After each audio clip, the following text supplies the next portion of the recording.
వినాయక చవితి పర్వదినం పురస్కరించుకొని ఖాజానాలో ప్రసిద్ధి చెందిన గణేష్ టెంపుల్ న్యూ బోయినపల్లిలోని ప్రభుత్వ పాఠశాల సమీపంలోని విద్యా గణపతి ఆలయంలో శనివారం కంటోన్మెంట్ బోర్డు మాజీ ఉపాధ్యక్షులు జంపన ప్రతాప్ ఈ రోజు ప్రత్యేక పూజలు చేశారు. సందర్భంగా అర్చకులు తీర్థ ప్రసాదాలు ఆశీర్వచనం అందజేశారు. అనంతరం జంపన ప్రతాప్ మాట్లాడుతూ భక్తి శ్రద్ధలతో గణేష్ ని కొలిస్తే అష్టైశ్వర్యాలు కలగజేస్తాడని, మనం చేపట్టే ప్రతి పనిలో ఆటంకాలు కలగకుండా కాపాడతాడన్నారు.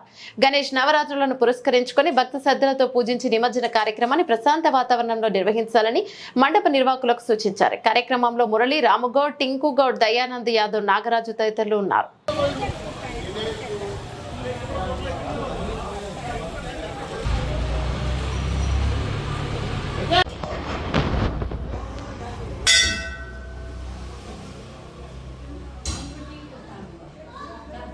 ये ले तो स्टार, ये शर्ट ले, ये शर्ट ले.